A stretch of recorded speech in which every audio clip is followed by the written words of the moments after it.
Animation. It's all around the silver screen.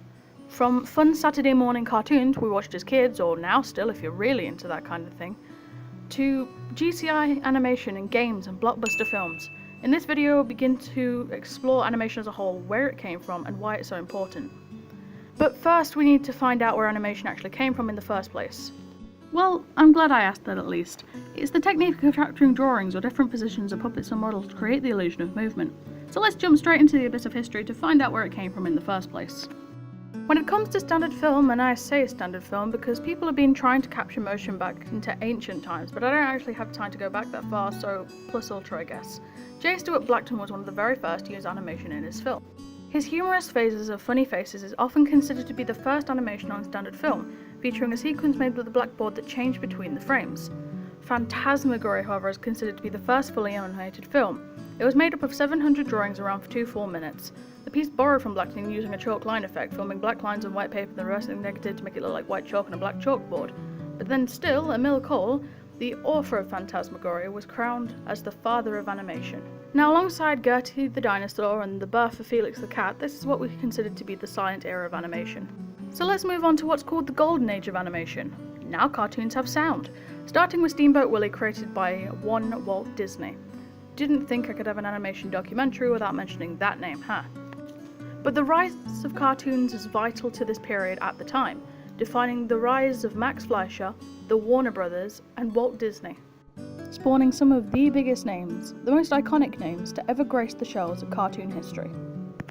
And what comes after but 3D animation? The rise of computer programming means that animation could look more realistic-ish, starting with Andre and Wally B and Toy Story being the first fully length featured 3D animated film. Try saying that with a mouthful of popcorn.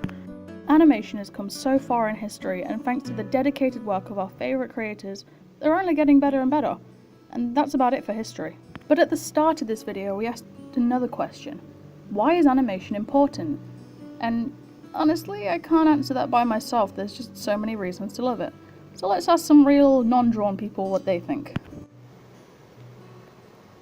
Animation is very important to me because growing up as a kid I really enjoyed watching cartoons, and it really helped me find a way to... It helped me find something that I really enjoyed, and especially things like Scooby-Doo and SpongeBob SquarePants, and I really appreciate that growing up. I think animation is really important because it kind of it isn't just for kids. It can be for any kind of age. I think the fact that it's limitless is really good. It's important to me because it tells me who I am and how I'm feeling. Animation is important to me because it's just a different way of making films. Obviously, like, I love films, but like animation, like, you can do so much more with it because you're not within the limits of, you know, there being like real people and real things happening. So it's just like you can go crazy and have like all these crazy like funny like action. It's you know, a different way of film. I think animation means a lot to me because you see a lot of different people's styles. It's a life work that it takes a lot of time, and people don't seem to fully understand how much time it takes.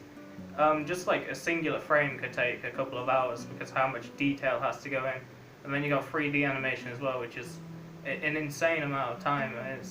I don't understand people who don't enjoy it. It's just very good for children, it's good for adults, it's fun for everyone. And there you have it, folks. Perhaps you don't agree with these reasons, and perhaps you have your own. I sure do.